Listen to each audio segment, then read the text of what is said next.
Salto de este tema y me voy a otro que la verdad preocupa y bastante, y cada vez más, que tiene que ver con lo que algunos dicen quema de pastizales. El hombre de campo me dice es propio porque a esta altura del año es donde se tiene que hacer para que brote el pasto nuevo. Podemos seguir con un sistema tan viejo, digo, y las consecuencias que tiene, porque si uno mira, va hacia lo que es el delta, va a encontrarse con problemas graves como es lo que está ocurriendo en Rosario. Aquí en Corrientes también, porque todos los días, como no lo tenemos quizás en la capital y tenemos ese centralismo porteño intrínseco también nosotros, como no se nos está quemando nuestro patio, entonces no pensamos que no existe. No, sí. Zonas cercanas a la capital y en los campos en el interior también hay diversas comunas que tienen ciertos problemas con lo que es la quema de pastizales. ¿Fruto de qué? De la sequía, de la negligencia, de prácticas que pueden estar vigentes todavía en el 2020. Bueno, Sergio Federovisky, biólogo, viceministro de Ambiente de la Nación, un gran periodista también. Hola Sergio, ¿cómo te va? ¿Cómo andás? Buen día. ¿Qué tal? Buen día, muchísimas gracias por llamarme. Sergio, contame, ¿cómo vienen trabajando y viendo esto los incendios en distintos puntos del país? No, la verdad que es como una tragedia, una verdadera tragedia, que tiene su epicentro, su lugar más destacado en el delta superior del Paraná, pero que está empezando a reproducirse en distintos lugares del país como consecuencia de un año tremendamente seco. Pero déjame aclararte dos o tres cositas de la muy interesante introducción que hiciste. Por un lado, siempre se discutió la eficacia de esta hipotética práctica ancestral, que algunos incluso hasta casi le dan criterio de romántica, de quemar los pastizales para que broten los retoños con más fuerza, etcétera, etcétera. Más allá de la discutible, muy discutible eficacia de ese procedimiento, lo cierto es que tiene una condición para poder ser llevado a cabo, es que sea en el momento en que los retoños empiezan a brotar, es decir, en primavera, y que sea además con humedad en el suelo. De lo contrario, lo que se hace no es quemar retoños o garantizar la aparición de brotes, sino lo que se hace es destruir las raíces. Esto es lo que estamos viendo. Ese proceso estamos viendo. Por eso la anticipación del proceso, por eso todo esto se ha producido casi al comienzo del invierno. Llevamos más de 45 días de esta situación de quema de los campos en el delta superior del Paraná. Y por eso además lo que se vislumbra, lo que se percibe, lo que se sospecha, es que no es la práctica habitual de quema de pastizales para que los brotes tengan más fuerza, sino pura y simplemente la decisión de aprovechar un año de extrema sequía con el nivel del agua del Paraná muy bajo, históricamente bajo, para ir sobre el humedal, para ganar terreno del humedal, para destruir el humedal, para limpiarlo y poder reconvertirlo en otra actividad productiva. Ganar más tierra. Claramente, secar el humedal, ni más ni menos.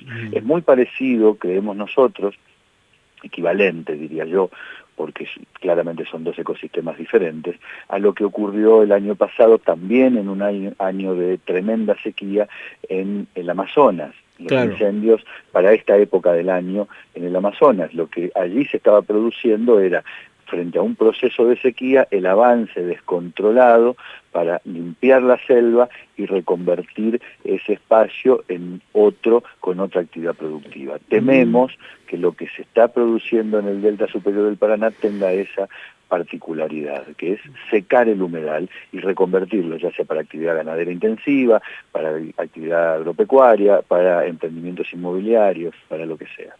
Sí, pero en esto te voy a pedir que me hagas un análisis de alguien que no habla, que es la naturaleza. La naturaleza te lo va a devolver, de alguna manera, me imagino, ¿no? Bueno, nosotros por algo estamos fuertemente en contra de esa metodología y estamos defendiendo el humedal, porque al defender el humedal no estamos defendiendo simplemente un paisaje, una cosa folclórica, no, lo que estamos defendiendo son los servicios ecosistémicos que presta ese humedal, y gracias a la existencia de ese humedal, con sus varios millones de kilómetros cuadrados desde el norte de Rosario hasta la desembocadura del Paraná y el Uruguay en el Río de la Plata, lo que tenemos es una inmensa esponja que permite la filtración de agua, el control de las inundaciones, la liberación de agua en tiempo de sequía. ¿Qué le voy a explicar yo a alguien de Corrientes? Si lo que tienen ustedes es, en el Liberá, uno de los 2 humedales más importantes de América Latina, junto con el Pantanal. Y de alguna manera lo que estamos viendo en el delta del río Paraná es, ojalá que no, una película anticipada de lo que probablemente tienda a ocurrir en los esteros del Liberá hacia el futuro, porque está esta idea de que el humedal es desprolijo, el humedal es molesto, el humedal es improductivo, entonces hay que ir sobre el humedal y convertirlo en la pampa húmeda. Vos sabés que acá en Corrientes Capital, la vista del Paraná obviamente es una de las cosas más interesantes que tiene. La vista cómo se ha transformado en los últimos años con la imponencia de los bancos de arena. Una cosa increíble, al punto tal que en este año, con la prolongada sequía, los bancos de arena hasta tienen pasto. Fíjate lo loco y lo absurdo que es de una imagen de un río que, te insisto, uno piensa y queda desusado, queda como que no recuerda una imagen similar. ¿Cómo está tan bajo y permanentemente tan bajo todo esto? Ustedes, los informes que tienen, ¿se va a recomponer la cuestión climática? ¿Se va a recomponer, digo, en esta carencia de lluvias? Por ejemplo, en Corrientes no llueve hace más de un mes. La última vez fue el 24 de julio con 70 milímetros, después no llovió más. ¿Se van a recomponer las aguas especialmente superiores? ¿Qué información manejan ustedes? Mira, todo supone indicar que sí, porque todos sabemos también que toda la cuenca del Plata, y dentro de ella la cuenca del río Paraná, es víctima, entre comillas, víctima de ciclos de alteración y alternancia entre sequías e inundaciones que se conocen desde hace cientos de años. Tanto la reaparición de las inundaciones con una temporalidad de aproximadamente 85 años, como la aparición de las sequías posteriores, casi siempre luego de un año de profunda inundación hay un año de aguda sequía, ocurrió en el 2007 con el 2008 y también allí se produjeron estos incendios en el delta, está ocurriendo ahora. Es un ecosistema que conoce de alternancias entre la sequía y las épocas de humedad. El problema es aquello que opera artificialmente sobre esa alternancia natural y reconvierte el ecosistema, agrava esas consecuencias y hace muchísimo más difícil retornar a una, entre comillas, normalidad, porque sobre esa alternancia natural que tiene la cuenca del Paraná y la cuenca del Plata, lo que tenemos es un rosario de represas al norte de la provincia de Misiones, entonces tenemos cientos de represas del lado brasileño que ya dificultan saber cuál es el caudal original del río Paraná, cuál sería el caudal si no estuvieran todas esas represas. Al mismo tiempo tenemos el impacto del cambio climático, más todos los impactos locales, que indudablemente operan para profundizar las consecuencias negativas de esta situación. ¿Hay una sequía en ciernes? Sí, la hay. ¿La culpa es solo de la sequía? No, rotundamente no. Rotundamente no. Lo que hemos perdido es la capacidad de adaptación a esa alternancia natural y por lo tanto lo que tenemos es una sequía profundizada en sus consecuencias negativas por estas situaciones que hacen a un modelo productivo muy particular que tenemos en la cuenca del Paraná y en la cuenca del Plata, que es muy destructivo, por cierto. Ahora, en todo este contexto, lo que uno nunca ve es un juicio o algo, una demanda a los tipos que provocan esto. Porque detrás de esto hay tipos que están haciendo para quedarse con los pedazos de tierra, digo. ¿Se está trabajando bueno, también en hay eso? una novedad que creo yo muy importante y que para mí es muy destacable.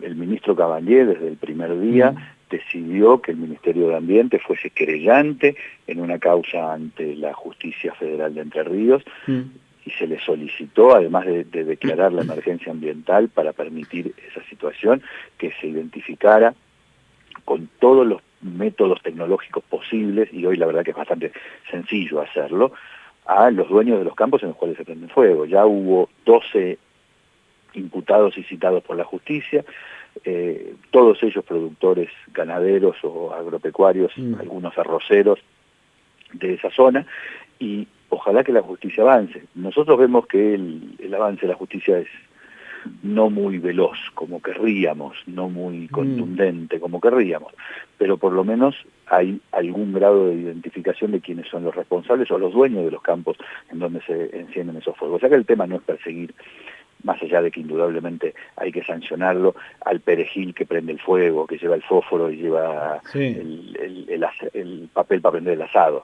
Acá el problema es el productor agropecuario que está alentando esas prácticas que son claramente lesivas para el bien común y que solamente lo benefician a él. Claro, claro, toda esa parte, todo eso hay que buscar y hay que intentar que tengan la sanción correspondiente, digo, porque el daño que hacen no es que ellos están dañando su terreno, su propiedad, no, el impacto que tiene es en todos nosotros. Indudablemente.